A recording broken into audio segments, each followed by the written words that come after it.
It's just coffee. Start the stream.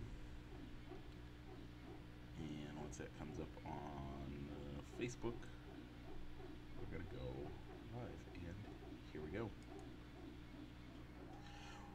Welcome, ladies and gentlemen, to the show. We're live here on Facebook. I'd like to welcome those listening in podcast land, and also my buddy Rich. Rich, how you doing today? I'm doing good, Mike. So, yeah, not much to report on my end. So, I'm sorry. Yeah, it's opening day for Brimfield baseball. So, Ooh, be heading down there, probably this afternoon to catch the 6 o'clock game, the last game on the schedule. nice. Um, that's exciting. Getting to watch some baseball and all that. I know that our teams start here soon. Our state track did really well at Okoboji, so that's exciting. But yeah, we got that. So, are you fully recovered yet? Yeah, I think so. Okay, good. Um, Um, one more week. What? One more week for the baby? uh, Week and a half. Week and a half. Okay, 31st is the scheduled date, so gotcha. we'll see if that first weekend of June if I'm available at all. All right, Mike. So, what are we talking about today, Mike? Well, Give us a couple of the headlines. well, bad news. Playoffs. Yeah, that's some bad news right there for both the NHL and NBA. Plus, we have horses to talk about. What else, Rich? We do, Mike. We also got to talk the Chicago Cubs, which was more bad news on the Cubs side, both in game results and losing one of our better players to the IL. And then we also got to talk NASCAR, as NASCAR is making its return to North Wilkesboro Speedway for the All-Star race. Mike, all that and more, but what do we got to do first? Roll that intro.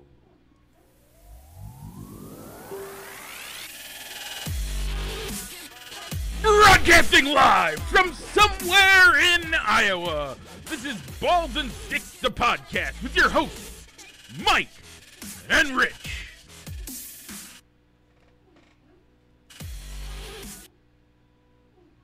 And we're back. Okay, Rich, while we have sports to talk about, we also have a poll question to talk about. That poll question this last week was shout versus twist and shout. Rich, how did you vote? Well, Mike, I went with shout just to be different. Um, yeah, that's really all I got to say about it. Yeah, Rich, this week I guess we call you the cheese. Because I stood alone. Cheese stands alone. With a vote of 5-1, Twist and Shout wins as me, my mother, my wife, Jordan Stroop, and Craig Johnson all voted for Twist and Shout. So if you want to join those poll or partake in those poll questions, Rich, what should they do? You know what? Make sure to like and follow our Facebook page or fans of Balls and Sticks so you can be notified when those polls go live. This week, it'll be in the air tonight, going up against the final countdown. Man, 2 songs where you don't even need any words to make the song, like to hear the song, to know the song, what's going on. You know what I mean? Exactly. The drum solo in the air tonight. And then, of course, dun dun dun dun dun dun dun dun dun. Yeah. And then And the final countdown, the da-da-da-da, keyboard. da-da-da-da-da, da-da-da-da, da-da-da-da-da-da. Yeah. I That's our matchup this week. I don't even like the words actually get in the way of both of those songs. I think. So, I don't know. In the Air Tonight's pretty good. So.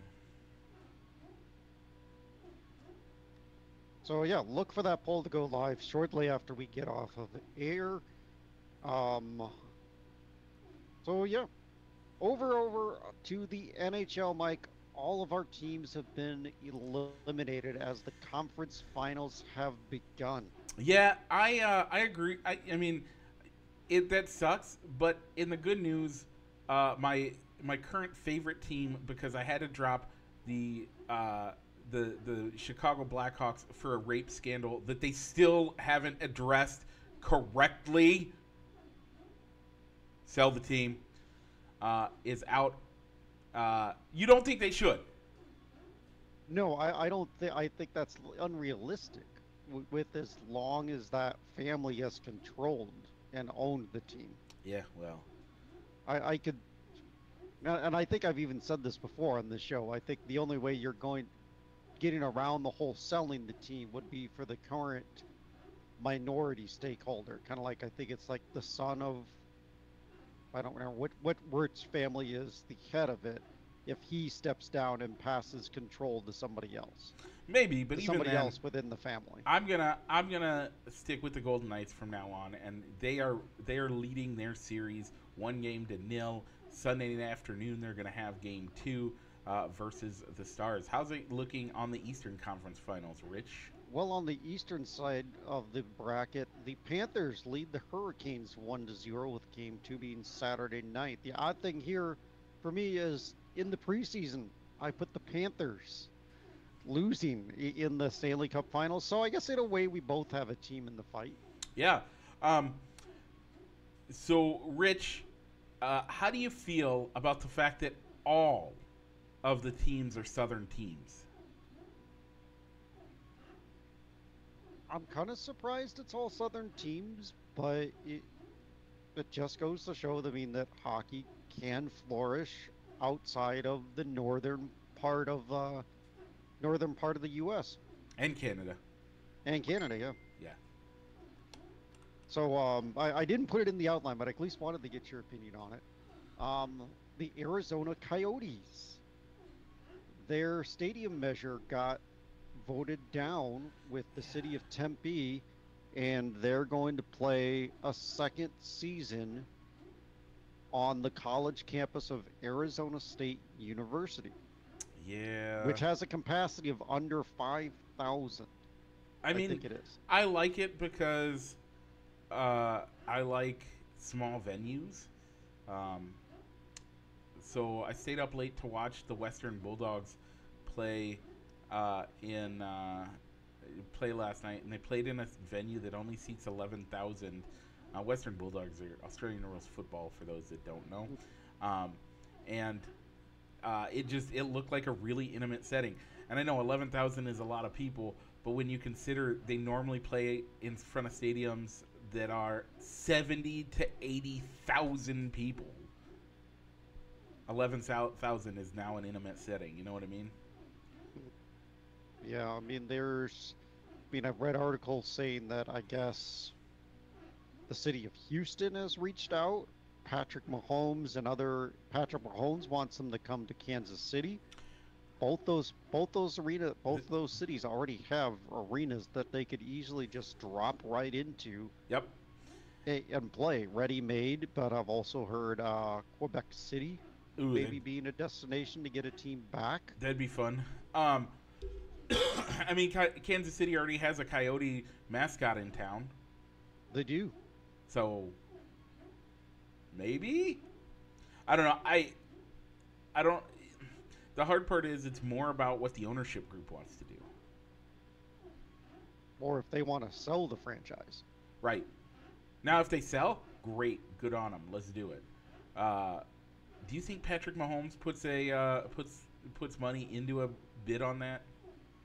I think he would. He's already got money into the Royals, and I think, and the soccer team out there in Kansas City.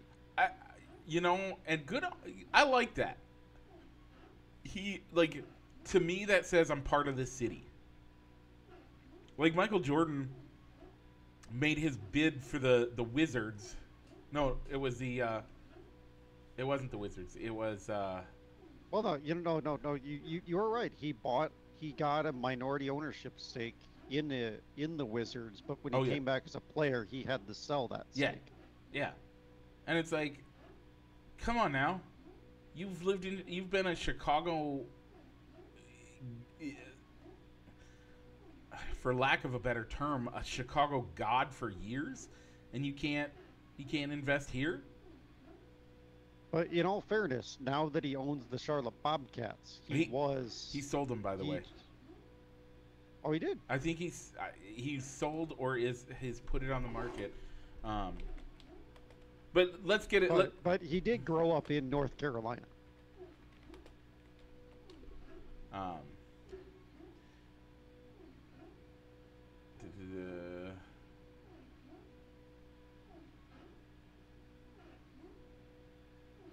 Yeah, Michael Jordan's considering selling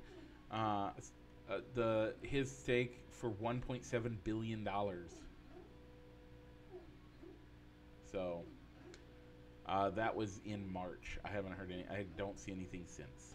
So maybe. All right. So speaking of the NBA, Mike, we only have one team alive amongst our picks as your pick of the Nuggets. Yeah. Are playing in the Western Conference Finals. They're up 2-0 over LeBron's Lakers. Mike, how are we doing? How is the Eastern Conference side doing? So the Celtics are down 2-0 against the Heat.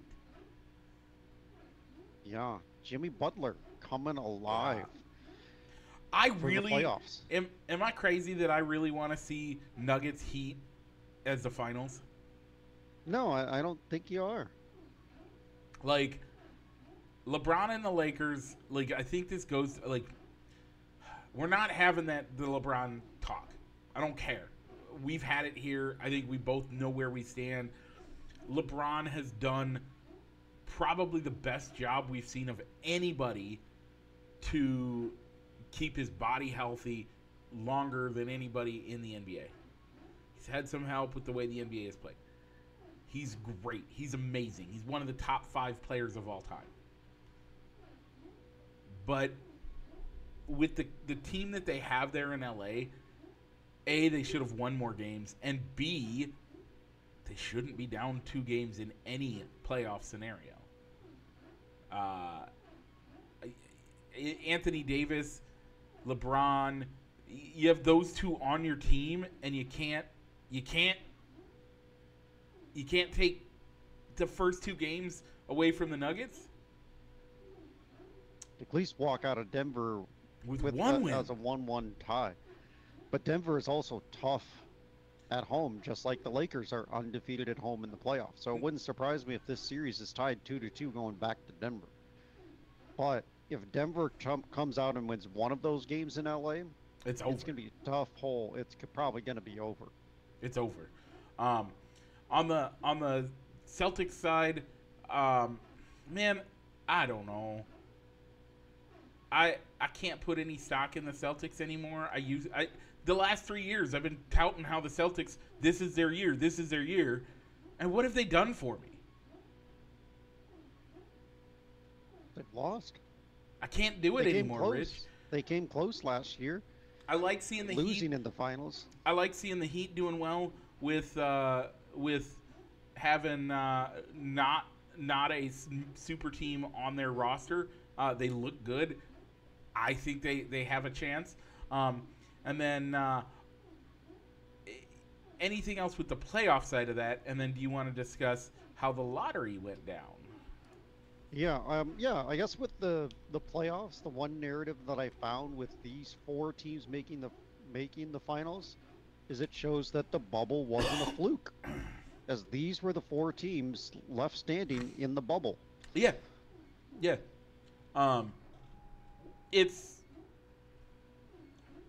I'm excited for it. It's gonna be. But yeah, I mean, I'm with you. I'd like to see Denver and Miami in the finals. If Yeah. anything, just so you don't have to hear the talk about LeBron, but also, oh, it's another Heat Lakers Celtics great rivalry, even though Yeah. none of these players were probably even alive to appreciate the 80s, 70s, 80s heyday of the Hey, LeBron is the Lakers same age as me, Celtics. bro. Oh, yeah? Yeah, LeBron and I are the same age. How ridiculous does that feel? Um, Yeah. All right, Mike. So, what do you want to talk about with the draft? so, how about the fact that San Antonio wins again? Like, how many times have we seen? How many times have we seen San Antonio do this? This is like their third or fourth time that I remember watching them win this thing. They're doing great. And it's looking like Wimbayama, one of the guy who is looking to be the greatest, one of the greatest players we've seen in the last 15 years, coming into the league. Now again, he's got all this hype. Can you trust hype? I don't know. But Yeah, I agree. It seems like they have a bad season for one reason or another, and when they're in the lottery, they seem to always win. They seem to win it. if they aren't professional tanking at times, I don't know what professional tanking looks like. Like, and somehow they do it at the exact right moment. It's awesome. And then the Hornets get the second pick, Trailblazers get the third, Rockets get the fourth, Pistons get the fifth, Magic the sixth, Pacers the seventh, Wizards the eighth, the Jazz the ninth, and the Dallas Mavericks are 10th overall. Chicago got the 11th, but in a trade had sent it down to Orlando already. OKC got 12th, Toronto got 13th, and the Pelicans get 14th. So Yeah, the Bulls that 11th pick is Nikolai Vugelchuk. Yeah. Yeah, the center they got from Orlando a couple years ago. Yep. So, anything else in the NBA we need to talk about before we start making some left turns? No, I don't think so, Mike. Let's start making some left turns, Mike, as we go out onto the baseball diamond. Sounds good to me. Mike, this week the Cubbies placed the Twins for 2 games, the Astros for 3 games. They lost those 5 games, but they redeemed themselves with a big 10-1 victory against the Phillies last night. So, Mike, they went 1 for 5. I said they were going to take 3 games. You said 4 games. We're both kind of way off. Yeah, I'm not. I don't feel bad about it. I think they should have been able to do better against the Twins, I would have wished. I wish they could have pulled 1 off, maybe 2 off against the Astros. Luckily, it was an Altuve-less Astros. Otherwise, that would have looked bad. But 2 of those games versus the Astros, they lost in late innings. Well, the Thursday game for me, I think their game on Thursday was the one that got me. How are you up 6-1? Yeah. And then you give up 4 runs in the 7th? Yep. 4 runs in the 8th, and then the rest of the runs in the 9th and lose the game. Yeah. I don't get it. But again, it's what we've been talking about all year. That back end of the bullpen is not designed for the major leagues. They're not good. Flat out, they are not good. And they will continue to cost us games. Flat out, I'll say it. Until somebody can prove me wrong, they are going to cost us games. And this is what I've said since the beginning of the season. It's what my prediction was this year. That they'd look really good, but they'd also have pitching at the back end that would cost them games. I saw a stat today that says that it was a chart of runs gained runs allowed chart. It was like a XY axis. Mm-hmm. And the Cubs are technically in the good pitching, good offense side in that quadrant, in the positive on both of them. But the problem is that they continue to. I mean, they have the offense, they really do, but it's that tail end of the bullpen that makes them lose close games. When you're away, you lose games by one normally. Home games you lose by a lot of times if you're losing a home game, it's generally more than a one game loss, but away games, one game losses. So it makes it look better than it actually is. But I still have a problem with the way that that bullpen right now, and I need them to shore that up quite a bit. That's what I think we need to be doing. Start right now, towards the deadline, because honestly, we're still a decent team. So, do you want to talk roster moves that may change how our weekly picks go? Go ahead and give your opinion. I'll go and give my side on the bullpen. But yeah. I still don't think that we're that one pitcher away like we were in 2016. You're right. Or even looking at the 15th, I don't think it's like that one pitcher away. I think I think our bullpen needs help. I honestly. What? You would need to make at least two moves, if not a third, to get some good veteran guys in that bullpen. And do you want veteran guys yet? Are we ready for veteran guys? I don't think so. I agree. I mean, I'd like to see, at this point, with the way the bullpen is currently constructed, I'd kind of like to see what Adbert Alzolay can do in high leverage situations. Yep. Or throw him in. If you have the lead in the ninth, throw in Alzolay. Yeah. Instead of using him as a multi-inning guys. And also Keegan Thompson. Yeah. In that type of area too. I don't know if I think Thompson is ready for that ninth inning yet.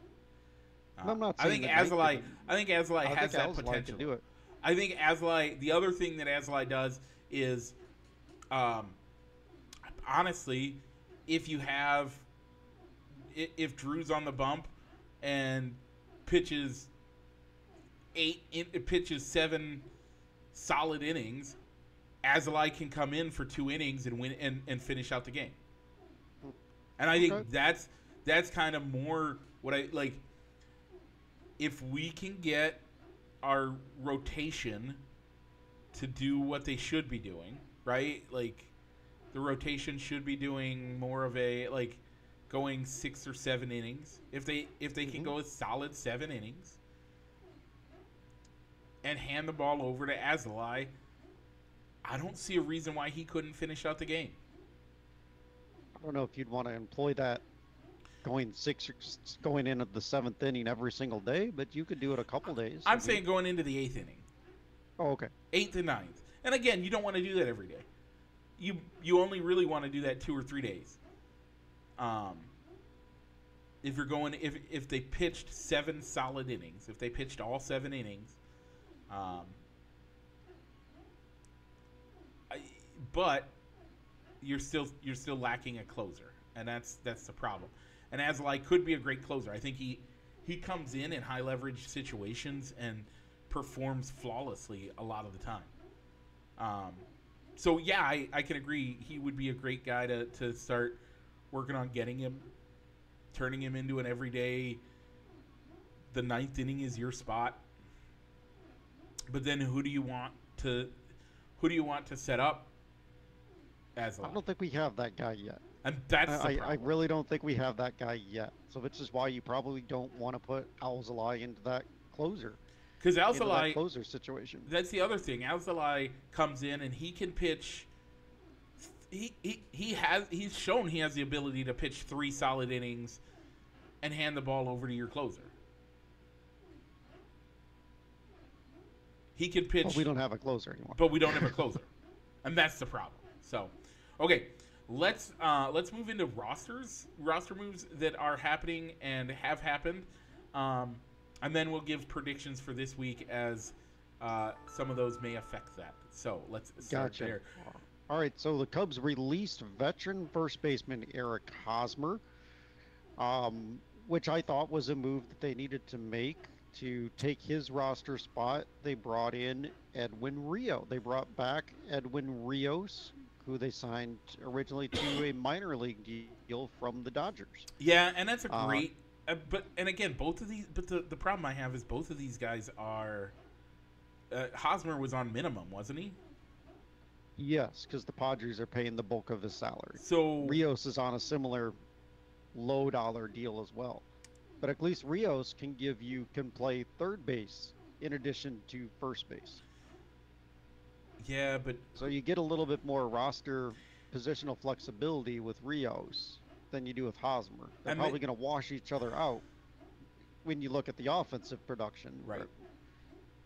I don't mind it as a move. It's a move you've been calling for the last few weeks. I just I like the presence of Hosmer on the team. I think a lot of the guys can learn a lot from him, and to release him, does he end up signing a one-day team-friendly deal with the Padres to walk off into the sunset? I think he'd probably do that with the Royals. That's Okay. where he got his Yeah. World Series ring. That's where he came up in. He came up in the Kansas City organization. I mean, and is he at that point? I don't think so yet. I don't- think there's some good baseball left in him. Just But he hasn't I proven don't- that yet, and that's the problem. he I have. hasn't. He hasn't. And the way the Cubs roster is right now, you've got a guy in first baseman in Matt Mervis who you need to see. All right, is he a 4A player, or is he a major league player? Right now, it's looking like he's a 4A player Yeah, with the way he's been playing right now. But you're only going to get those results if you get him out, get in the lineup every day. but There's only so many bats. There's only so many at bats to go around between first base and DH. yeah, and again, you gotta have guys that prove it. But if as you say he continues to be a 4A guy, we've now released a guy that has proven that he can take those at bats. And yeah, it might only be on a 1-year deal, but how much wisdom and knowledge can he pass on to your team? And how valuable is that wisdom and knowledge as he passes it on? I think we've got a similar guy that can just give that same knowledge in Trey Mancini. And Trey Mancini can also go out to right and left in addition to first and DH. And a guy that is now on the IL with Cody Bellinger. I think he has some decent, that wisdom and knowledge, and could totally be there. But he's on the IL. And is that the 10-day or did he get put on the long one? No, I believe it's just the 10-day Okay. IR. He messed up his ankle making an incredible catch Yeah. against the Astros on, I think that was Tuesday night, I think it was. Yep. Tuesday or Monday night. Incredible catch out in center field. And did they but coming back, did they make that retroactive? they probably did. So that would have been because I remember when it was either Tuesday or Wednesday that I was watching. They were like, yeah, he could come back today or tomorrow. He's day to day, and then they put him on the IL after that. And so if they made it retroactive, that means it's only 6 more days. So it's not that long. Yeah, he could possibly be back when the Cubs come back home. Yep. And send him back to Chicago, but let him do some rehab there. Maybe do a quick stint in Des Moines. Des Moines. Let him play a quick one game there, and then good to go. Okay, come on. Yeah. Speaking of coming back from Des Moines, Kyle Hendricks could be back. Cousin They're Kyle. saying that, yeah, they're saying he's got one more. They're going to have him start one more game for the Iowa Cubs, and then he could be back. And could step right into the rotation when he gets back. What What are you feeling towards him? Is he starting to get to that point where it's time to to look at his worth versus his cost? It might be, but if I remember right, he's on a pretty team-friendly deal. He's on a great deal. But when the contract is up, that's when you might have to have that conversation.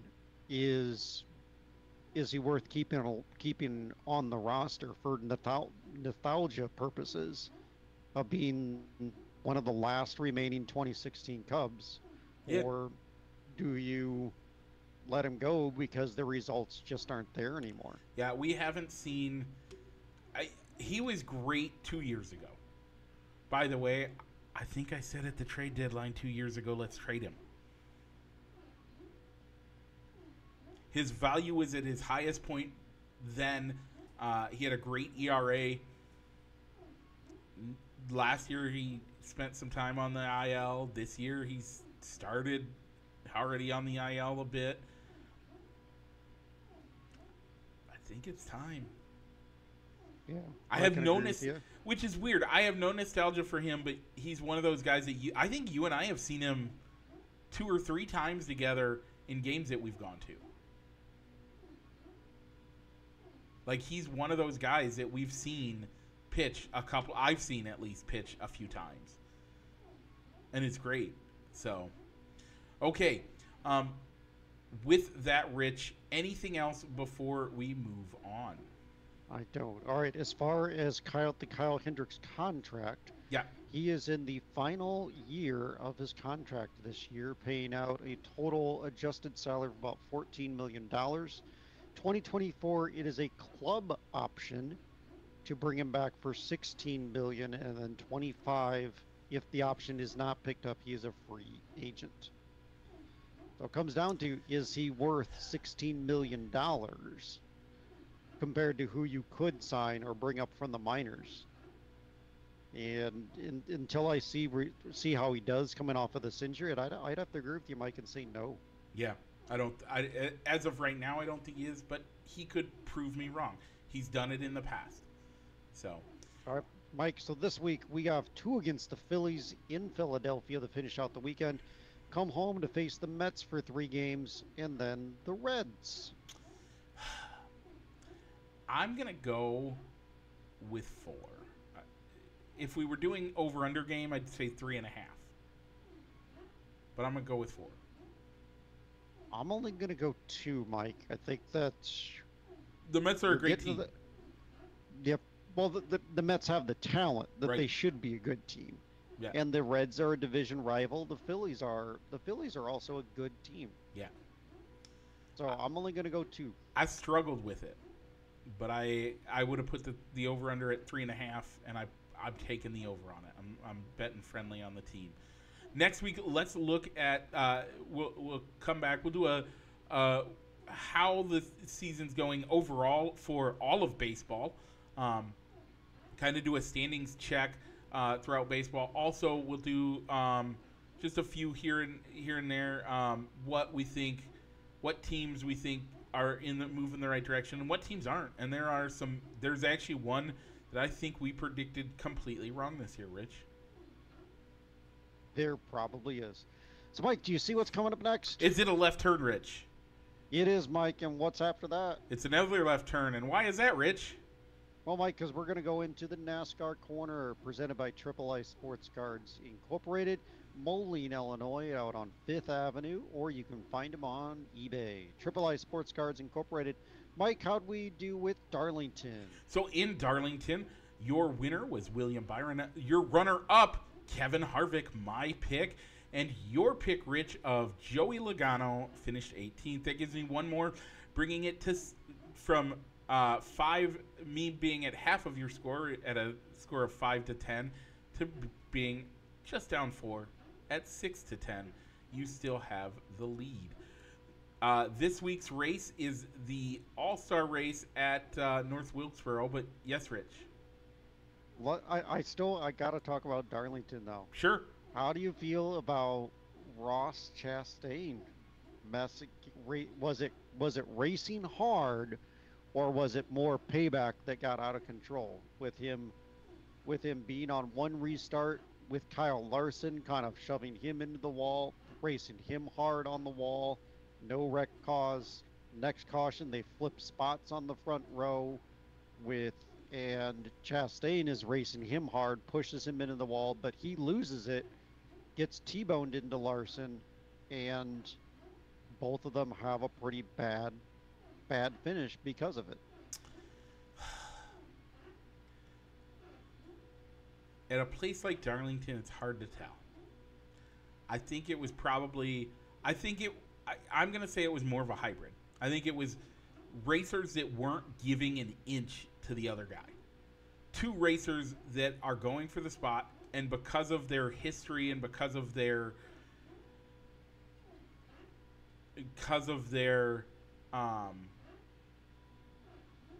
angst towards each other, no one's giving an inch. No one's giving up ground, and it's going to be a fight. And the results are what the results were, and I think that that's pretty standard there, and I'm not surprised. And so I think it was a little bit of both. Your thoughts? As a Chastain fan, what were your thoughts? I thought it was hard racing. I mean, maybe he did take it too far, and it just got away from him. But I mean, but it's not out of Chastain's way of driving to be aggressive like that. But at the same time, this got the attention of Rick Hendrick. Yeah. With Rick Hendrick coming out and saying, I don't care if he's driving a Chevrolet, if he wrecks our cars. Yeah. I don't care. I told Chevrolet that if they wreck us, we're going to get it back. If you don't do it, they'll run all over you. Yeah. I'm below the Chevy, but when someone runs over us, then I expect my guys to hold their ground. I'm not going to ask them to yield just because of Chevrolet. And I think that's the right move. I think, and that should always be the right move, by the way. That shouldn't be a question. I think that's where the things go. And so I'm 100% all for it. Yeah, I mean, I really hope the whole payback and things can get done before it starts getting into the championship series. Because even Rick Hendrick said it's hard to win a championship when you've got a lot of paybacks out there. Yep. And I think that's where Ross Chastain's got to be. I mean, okay, hear what I'm saying, not what it sounds like. All right. There are similarities to another driver that raced hard all the time. He didn't care, and he was going for wins. This man's name was Dale Earnhardt. Now, do I think Ross Chastain is the new Dale Earnhardt? I did not say that at all. I said this is how drivers are. I'm saying that drivers, if you don't have a driver that races this way, do you really want that guy as your driver? If you don't have a guy who's willing to fight for what he believes is right and win the race his way, do you really want him as a driver? No. Go for the win. If you have an opportunity and a way to win, go for it. Racing hard is what you have to do sometimes. And yes, it might tick some people off. And I don't blame them for being mad. I think 100% they deserve to be there. But Ross Chastain is in no way, shape, or form. Ross Chastain is equivalent to Dale Earnhardt Sr. What is true is his mindset is that of a racer who doesn't give an inch, who's willing to take and race you hard in order to move to the next spot. Ross Chastain Now, we've seen drivers like this. When Kyle Busch first came in the league, in the Cup Series, he was known for wrecking people. For a while, Denny Hamlin was looked at as that guy. We've seen, I mean, you look at some of the great names in racing right now. Denny Hamlin, Kyle Busch, Brad Keselowski, now Ross Chastain. There's always this guy who pushes the boundaries a little bit. Here's where things differ. And this is why I say Ross Chastain is not Dale Earnhardt Sr. One, Ross Chastain needs to be racing for another 30-plus years just to get there.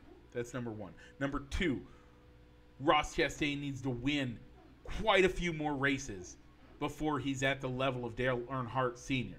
And number three, Ross Chastain needs to do it in a way that proves to people he's not afraid, but more importantly, earns him respect among the other drivers and those in the garage. Owners, crew chiefs, heck, even other pit members. Because if you don't have that respect, then you're just a hothead looking to bang up and wreckers or checkers is all it is. And that's not how you win championships. You know how Dale Earnhardt won championships? Yeah, he might wreck people, but he knew that the way he was doing it, A, wasn't reckless, and B, more importantly, top matter is that it was more him not giving up a spot, and yeah, there were times he'd give you the bump and run. That's what he did. But he did it in a way that was respectful. And so if Ross Chastain wants to be in that conversation, one, win races. Two, win championships. And you're not going to win championships if you are the guy that's all the time doing that. Dale Earnhardt did it when it mattered, not just to get one spot and hopefully do stuff. Ross Chastain has earned the brass Gajones award, if you will, for that move on the wall. Totally gets it. But that doesn't necessarily earn him the respect that he's hoping for or maybe even deserves. Yeah, so supposedly he's talked with Rick Hendrick. Justin Marks, the team owner, has talked with him. But there's still a lot of payback. There's still a lot of payback that may or may not happen. And it just comes down to, does that payback happen in the playoffs? Or does the payback happen leading into the playoffs? Maybe after he's won a race. So it isn't like they're keeping him out of the playoff hunt. I don't think you care. If you keep him out of the playoff hunt, that means you don't have to deal with him anymore. I don't know. I don't think any of it deserves to be any of it. And I think it's being... We see it every couple of years. We have to have a bad guy in NASCAR. Why? Because you have to have drama. Because what does that do? That gets eyeballs on it. It's what it does. Rich, we were talking before the race, and this is going to lead us into the All-Star race. I am super excited for North Wilkesboro. I remember watching races, not live, not in person, but on TV. I've been following NASCAR long enough to have seen a race in North Wilkesboro on TV. I have. I have been a fan long enough to watch Dale Earnhardt win at Talladega. I've seen that. So what does that mean? That means I understand that every few years we need that bad boy. And since we lost Senior, we haven't had that. And so every couple years they bring up one guy, and that's your guy for doing it for the next blah, blah, blah. And that's what it is. So Okay. Anything else on that situation before we head into North Wilkesboro? I don't. Okay, so heading into North Wilkesboro, let's talk about the timeline here. Real quick.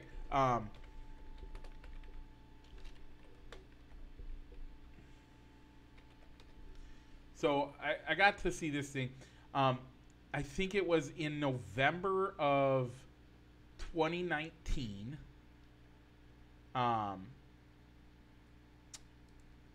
Yeah, here it is. Found it. In November of 2019, Dale Earnhardt Jr., who, by the way, I don't think he ever got to race there in person, if I remember correctly. Decided he had already bought an ownership stake in iRacing, fallen in love with it, and he was like, one of the dream tracks that I've always wanted to race at has been North Wilkesboro. And he talked with his friends and he talked with the owners, and they said, well, if you can get the track at least healthy enough that we can run our scanner around it, we'll get it ready to go. So, literally, Dale Earnhardt Jr. and his friends got together and took weed whackers, got on their hands and knees, did everything they could to get, literal trees are growing up in between the pavement, Rich. I don't know if you knew that, but they had trees. The half of the track was covered in grass, and it wasn't actual grass. It was that weeds that grow between your sidewalks. There was actual grass in some spots because the cracks were so deep. But they went through and they cleaned it up in a weekend. Legitimately, you can watch a thing. So they cleaned it up. After cleaning it up, they do this scan just before COVID hits. It gets released. Overwhelmingly positive effects from the iRacing community. And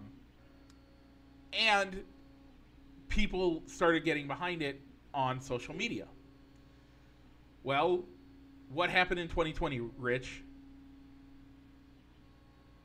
I don't know. Keep going, Mike. What's the biggest news story that happened in 2020? That had them in COVID. Yeah, COVID happens. 2020, COVID happens. We shut everything down.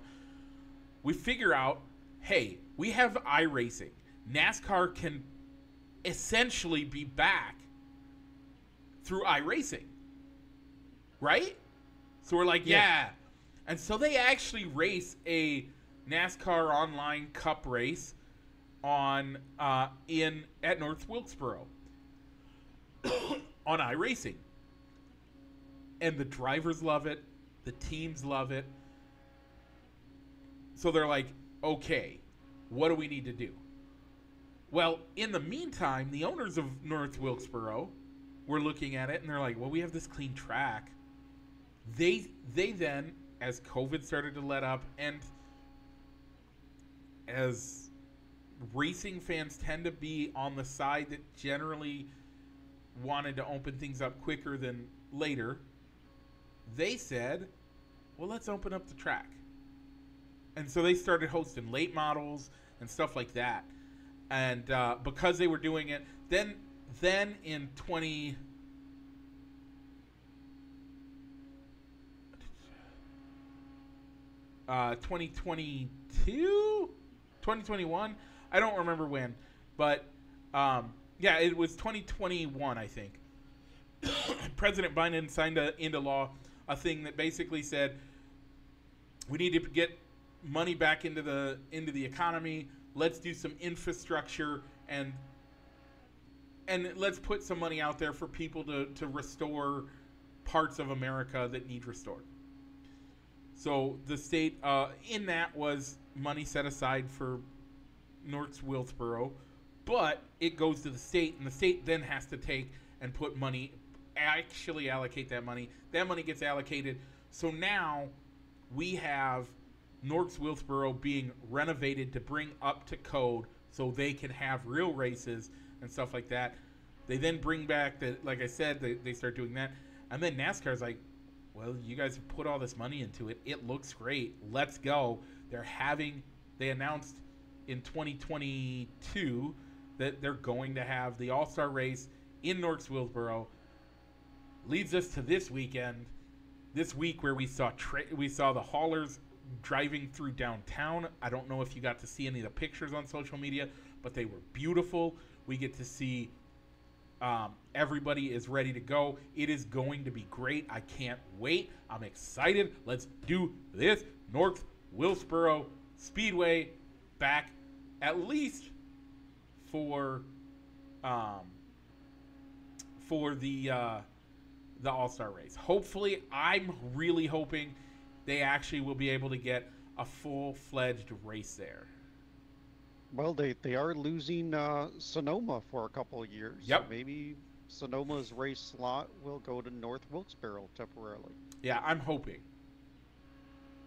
So. Okay.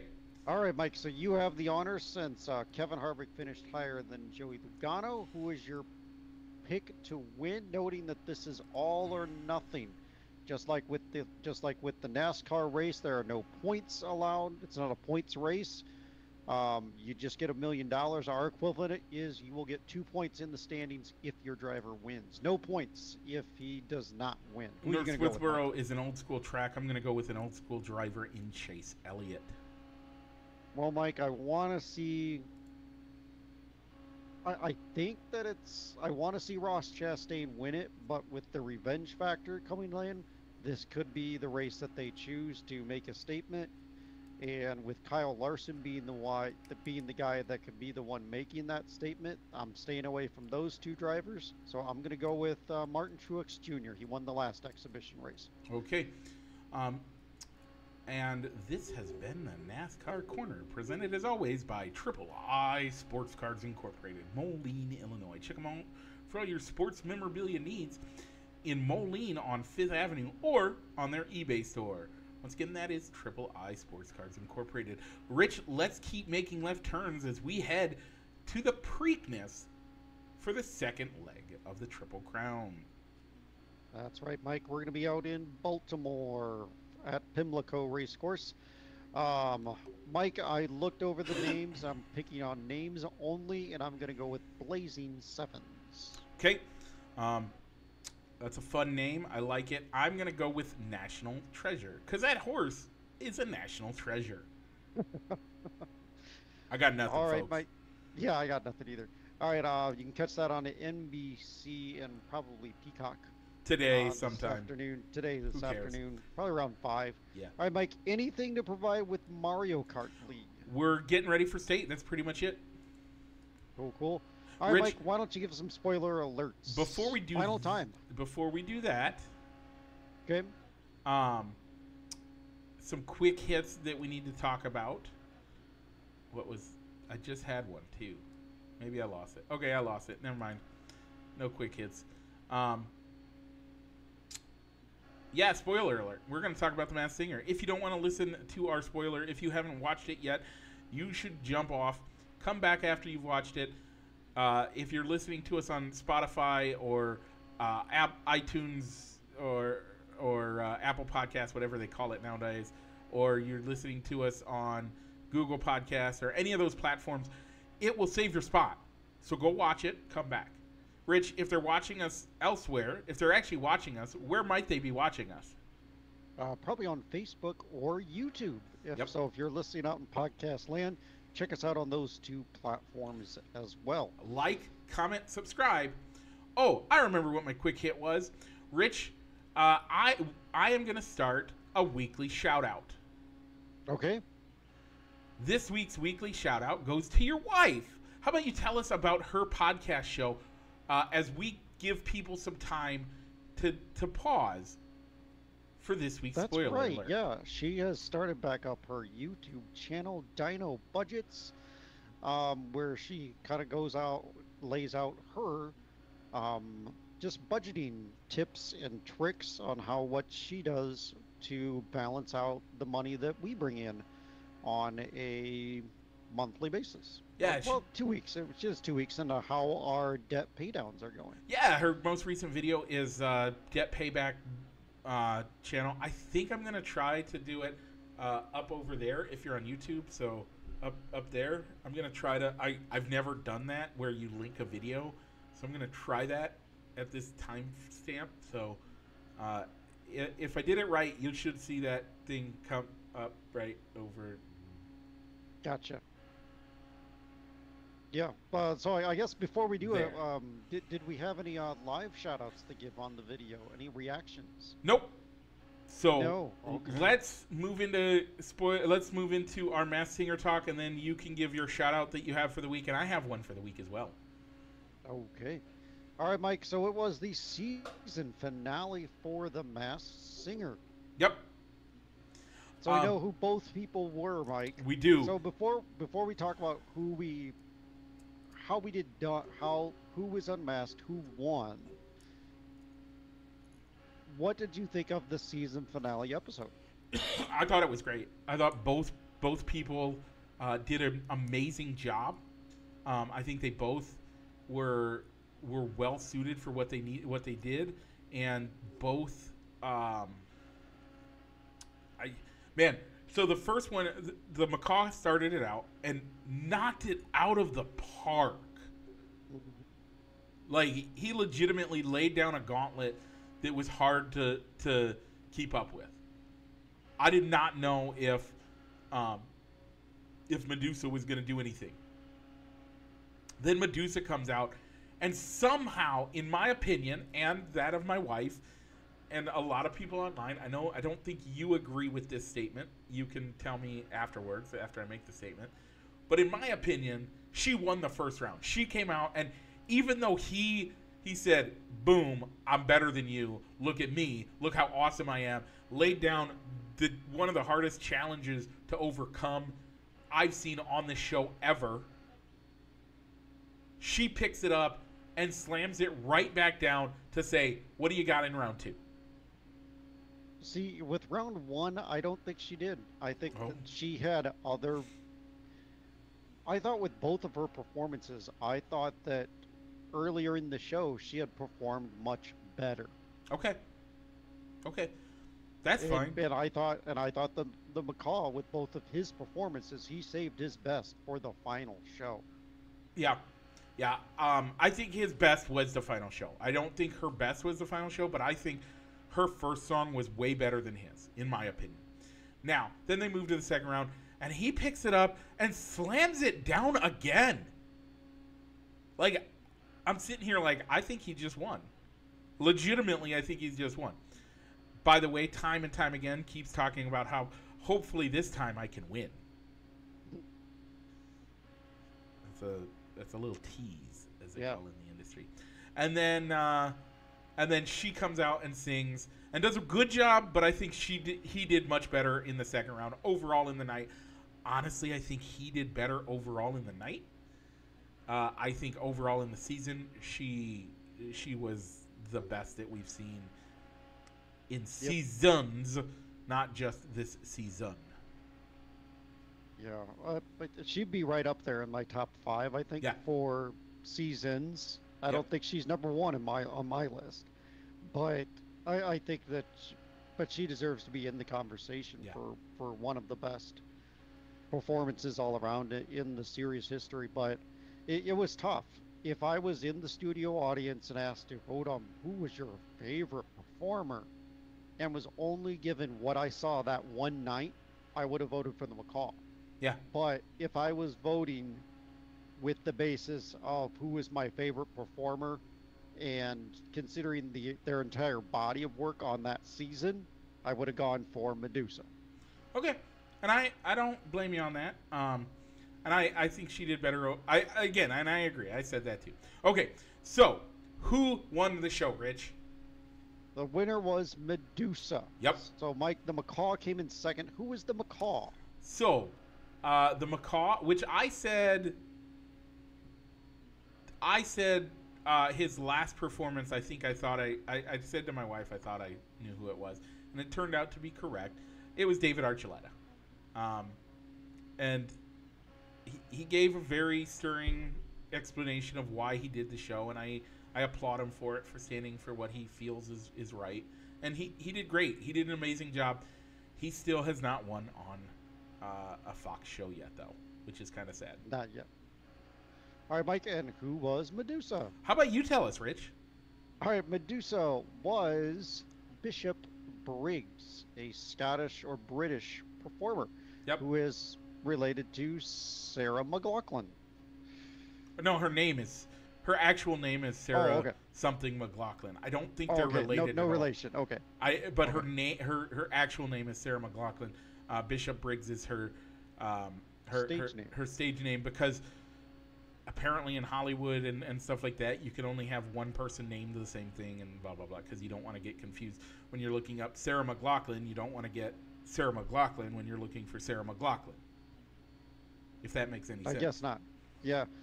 So Nicole Scherzinger got them both right. Yeah. And she pulled the, I think this is Bishop Briggs out of nowhere. Nobody had put those clues together to where I want to know how long she's been sitting on this one, or did a producer, or did she have an earpiece in her ear so you could have one of them being right, telling her, hey, put clue this and this together. Who do you think you get? Oh, yeah, this person. Yeah. I think it was good, and I'm really happy with it. Great season, and, no more spoilers for a while. Yeah, they did say there's going to be another season. It's going to come back in the fall. Yep. I'm hoping they go back to the original format of not having the whole, in a theory, the queen or the king of the battle royales, and basically you perform to where you have this season where you have people that went to the final four and they only performed one time. Yep. And got weeks off. So we'll see. It'll be fun to watch. We'll see the show in the fall. So, okay, that's it for Masked Singer till the fall. Rich, do you have any shout-outs for today? I don't think I do. Oh. No, I don't think I do have any shout-outs for this week. What? Oh, it's your birthday. It's your birthday coming up here soon. No, today. Today is my birthday. Today? Rich. Yeah. I was looking through my Google Calendar and nothing popped up. Normally Facebook is synced with my Google Calendar and nothing was there. I'm sorry. No big deal. Almost forgot.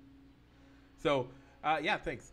And then I need to shout out Tony and Heather, my brother-in-law and sister, or my brother and sister-in-law, as this is their 23rd wedding anniversary. 23 years. Nice. So, happy anniversary, Tony and Heather. Many, many more. I love you guys, and I can't wait to see you guys in June. With all that, Rich, what's it time to do? Mike, why don't you go ahead and roll the outro?